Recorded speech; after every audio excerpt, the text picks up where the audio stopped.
So hi everyone, this is Mayank Kothari. इस question में भी हमको एक बैलेंस शीट तैयार करनी है, कुछ रेशियोज दिए हुए हैं। आइए देखते हैं कैसे इस क्वेश्चन को हम सॉल्व कर सकते हैं। जैसे कि मैंने आपको पहले भी कहा है, जो भी फिगर दी हुई होगी क्वेश्चन में, उस फिगर को कंसिडर करके चलना और उससे रिलेटेड सारे रेशियोज को पहले यूज़ करना, ताकि आपको स्टेप बाय स्टेप आगे आगे जैसे आप बढ़ोगे वैसे वैसे आपको आंसर्स मिलते जाएगा। Using the following information complete the balance sheet given below. अब आपको सबसे पहले दिया हुआ है टोटल डेट टू नेटवर्थ, जितना भी डेट होगा टू नेटवर्थ का रेशियो दिया हुआ है। अब अगर आप बैलेंस शीट नीचे में ध्यान से देखोगे तो नेटवर्थ का पार्ट हो गया इतना और टोटल डेट का पार्ट हो गया ये इतना। टोटल डेट में आपका करंट लाइबिलिटीज और वो दोनों आ गया, ठीक है। और अच्छा, सिर्फ करंट लाइबिलिटीज ही है टोटल डेट में। So that is the ratio of 1:2, यानी कि अगर ये 2 रुपये है तो ये 1 रुपये होना चाहिए। 10 लाख रुपए, 6 और 4 10 लाख रुपए, 2 रुपये है तो 1 लाख 1 रुपये कितना होगा। सिंपल मैं यहाँ पे डायरेक्टली निकाल सकता हूँ 5 लाख रुपए। हमको कैलकुलेशन दिखाना पड़ेगा, इसलिए हम यहाँ पे शुरू करते हैं। Total debt to net worth is 1:2। So total debt divided by net worth कितना आपका 6 lakh plus 4 lakh by 1/2। So total debt की वैल्यू आपकी आ जाएगी यहाँ पे 5 लाख रुपए। 10 लाख डिवाइडेड बाय 2, ये एक आ गया तुरंत ही। आगे टोटल असेट टर्नओवर रेशियो, ठीक है। अब आपको ये समझ में आ रहा है 6 और 4 10 लाख आ गया। 10 लाख का तो ये टोटल हो गया 15 लाख, ठीक है। तो असेट की टोटल भी 15 लाख होगी। So total asset turnover ratio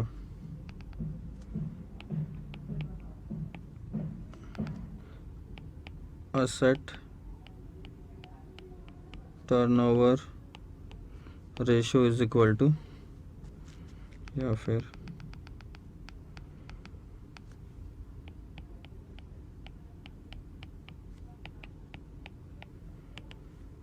turnover आपका न्यूमरेटर में आ जाएगा divided by total assets. So asset turnover ratio अगर आप ध्यान से देखेंगे तो वो है 2। टर्नओवर हमको पता नहीं और टोटल असेट्स है 15 लाख, यानी कि टर्नओवर की वैल्यू कितनी हो गई 30 लाख रुपए। ये भी आपका निकल गया। टोटल असेट टर्नओवर रेशियो का मतलब क्या हो गया पता है कि 15 लाख के असेट को हमने इतना यूज़ किया कि 2 बार उसको टर्नओवर में कन्वर्ट किया, यानी कि हर 1 रुपये के असेट से, ध्यान देंगे हम मैं क्या बोल रहा हूँ, इसका मतलब क्या होता है। टोटल असेट टर्नओवर रेशियो कितना 2, इसका मतलब होता है कि हर 1 रुपये के असेट से 2 रुपये का सेल करता हूँ मैं। फिर ग्रॉस प्रॉफिट ऑन सेल्स, तीसरा भी लगा हुआ है, ग्रॉस प्रॉफिट ऑन सेल्स।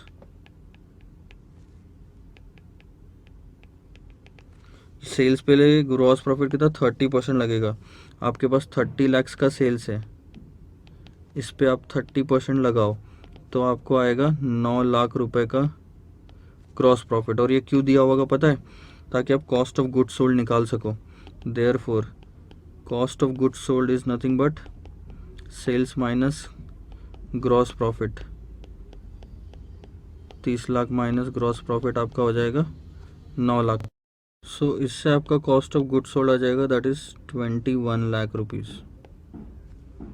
आगे देखो, ग्रॉस प्रॉफिट टोटल ऐसे टर्नओवर ले लिया, gross profit on sale. Average collection period, collection period क्या होता है, एवरेज कलेक्शन पीरियड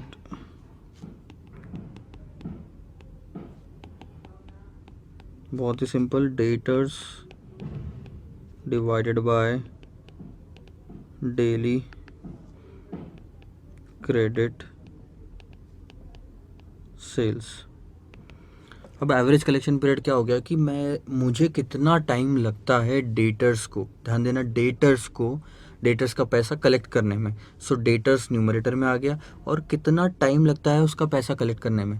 तो पहले तो मेरे को ये बताना है कि डेटर्स के अंदर कितने दिन का सेल क्रिएट होता है। सो एक दिन का पहले सेल निकालो और उसके बाद डेटर से डिवाइड करो तो आपको पता चलेगा कि कितने दिन का सेल डेटर्स के अंदर में इंक्लूडेड है। अब आंसर आया मान लो 18 दिन का जो सेल हो रहा है, पहले दिन का सेल डेटर में गया, दूसरे दिन का सेल डेटर में गया, तीसरे दिन का सेल डेटर में गया और तब तक डेटर्स का बैलेंस बढ़ता गया। ठीक है, ये तो बात समझ में आ गई। लेकिन मान लो 15 दिन हो गए और 15 दिन बाद डेटर्स का बैलेंस नहीं बदल रहा, डेटर्स में चढ़ रहा है पैसा लेकिन कहीं और से उतर रहा है वापस, यानी कि डेटर्स में दूसरे दिन सेल हुआ तो चढ़ा लेकिन उसी दिन पुराने डेटर से पैसा मिल गया। तो अब 15 दिन का सेल जितना ही डेटर्स में पैसा है, इसका मतलब ये हुआ कि 15वें दिन के बाद 16वें दिन में सामने वाले ने पैसा दिया। तो एवरेज कलेक्शन पीरियड कितना हो गया आपका, 15 दिन आपको लगते हैं पैसा कलेक्ट करने में। सो डेटर्स आपका मिल जाएगा इससे। एवरेज कलेक्शन पीरियड आपको 40 डेज दिया हुआ है। ठीक है, डेटर्स इससे आएंगे answer. Sales, daily credit sale कैसे निकालोगे, टोटल सेल जो आपका है 30 लाख डिवाइडेड बाय 360 दिन, क्योंकि क्वेश्चन में क्लियरली लिखा है 360 दिन हमने लेना है।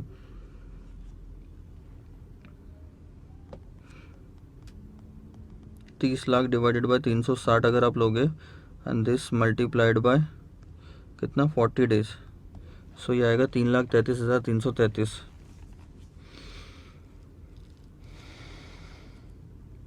सो डेटर्स विल बी 3,33,333। ऐसी अजीब सी फिगर आई है, एक बार मैं क्रॉस चेक ज़रूर करूँगा उसको। 3,33,000 इंटू अगर ये 40 का है तो 360 का 30 लाख, सही है। तो इसमें तो कोई दो राहें नहीं है। चलो यहाँ तक तो फिगर सही है, आपने एवरेज कलेक्शन पीरियड यूज़ कर लिया। अब inventory turnover ratio based on the cost of goods sold, ठीक है, इसीलिए हमने यहाँ पे कॉस्ट ऑफ गुड्स सोल्ड निकाला था 21 लाख रुपए का, ध्यान देना। ये 3 4 5 आइटम, तो अब इस चीज़ पे ध्यान दो, cost of inventory turnover ratio क्या होता है, inventory turnover ratio is nothing but आपका cost of goods sold divided by average inventory. अब इस क्वेश्चन में तो एक ही फिगर दी हुई है इसलिए मैं सिर्फ स्टॉक लिखता हूँ। इन्वेंट्री, क्लोजिंग इन्वेंट्री हमारे पास 21, इन्वेंट्री टर्नओवर रेशियो 3 टाइम्स है, मतलब 3 बार मैंने इन्वेंट्री को कॉस्ट ऑफ गुड्स सोल्ड में कन्वर्ट किया, जो कि है 21 लाख रुपीज़ डिवाइडेड बाय, इससे आपकी इन्वेंट्री आ जाएगी। सो इन्वेंट्री विल बी 7 लाख रुपए। ठीक है, एक एक करके फिगर्स आती जा रही है आपकी, मैं यहाँ पे उसको लिखता जाता हूँ। इन्वेंट्री आपकी आ गई 7 लाख, ये आ गया 3,33,333। अब acid test ratio, acid test ratio यानी कि quick asset ratio,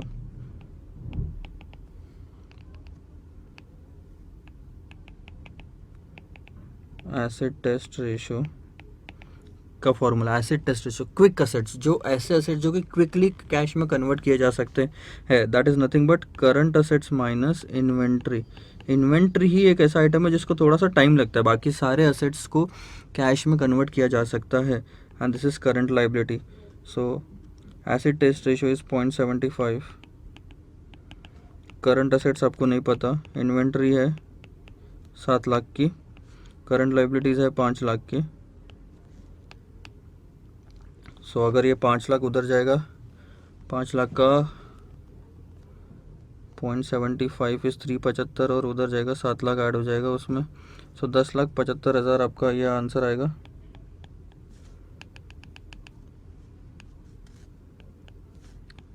current assets will B 10,75,000। ठीक है, लेकिन अब हमको एज सच करंट असेट्स पूरा नहीं चाहिए। करंट असेट्स की टोटल क्या होती है देखो, current assets is equal to debtors plus receivables, sorry inventory plus cash, ये है 10,75,000। ठीक है, डेटर्स कितना है 3,33,333, प्लस इन्वेंट्री हो गई 7 लाख की, balancing figure will be cash.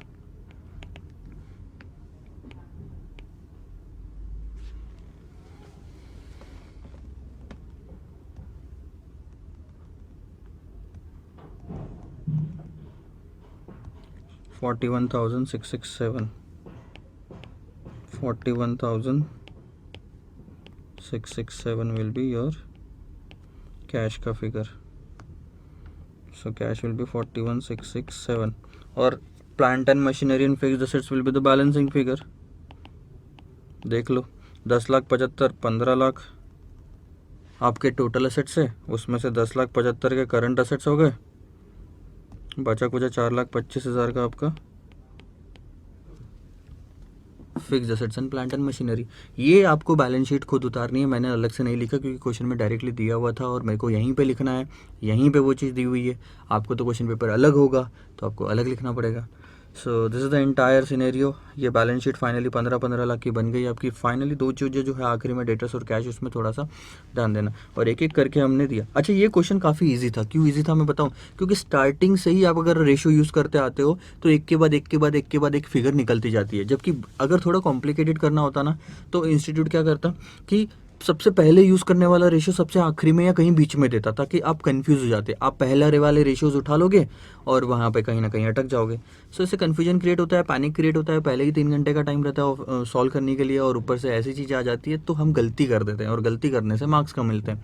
सो एक चीज़ हमेशा याद रखना है ऐसे क्वेश्चंस में, जहाँ पे भी आपको फिगर दी थी, हमारे क्वेश्चन में पूरे पास में फिगर सही ये थी, नेटवर्थ वाली फिगर थी। तो जो नेटवर्थ वाला रेशो था सबसे पहले उसको यूज़ कर लो पूरे क्वेश्चन में जहाँ पे भी होगा और वहाँ से आपको डेटा एक के बाद डेटा मिलता जाएगा। जैसे नेटवर्थ से क्या हुआ मैं आपको बताता हूँ। नेटवर्थ से मेरे को टोटल डेट वाला रेशो मिल गया, राइट, टोटल डेट वाली फिगर मिल गई। अब डेट और नेटवर्थ का टोटल लाइबिलिटी होती है, टोटल लाइबिलिटी का सेम फिगर टोटल असेट्स होता है। टोटल असेट्स के बाद में ये असेट टर्नओवर आ गया, इससे टर्नओवर निकला तो ग्रॉस प्रॉफिट में यूज़ हो गया। ग्रॉस प्रॉफिट और टर्नओवर माइनस किया, अच्छा टर्नओवर से आपका एवरेज कलेक्शन पीरियड यूज़ हो गया ताकि डेटर्स का बैलेंस निकल जाए और कॉस्ट ऑफ गुड्स सोल्ड से इन्वेंटरी निकल गया और बाकी धीरे धीरे बैलेंसिंग फिगर करके निकल गए। आंसर्स नोट डाउन कर लो, कोई भी दिक्कत हो डाउट हो इस क्वेश्चन में तो जरूर पूछेगा। I hope you understood the concept. Concept याद में रखो, कॉन्सेप्ट याद में रखो, सिर्फ आपका आंसर निकालना कोई मतलब का नहीं है। आपको अगर कॉन्सेप्ट समझ में आया तो वो रेशो कहीं का कहीं पे भी आप यूज़ कर सकते हो। बैलेंस शीट की पिक्चर आनी चाहिए आपके दिमाग में कि चलो ठीक है, इधर में फिक्स्ड असेट्स और करंट असेट्स होता है, सॉरी इधर में फिक्स्ड असेट्स और करंट असेट्स होता है और इधर में equity share capital, reserves and surplus, long term debt, current liabilities, ये सब होता है। नेटवर्थ किसको कहते हैं और वर्किंग कैपिटल किसको कहते हैं। All these things are part and parcel of this chapter. Just note it down and then we meet in the next video. Bye bye.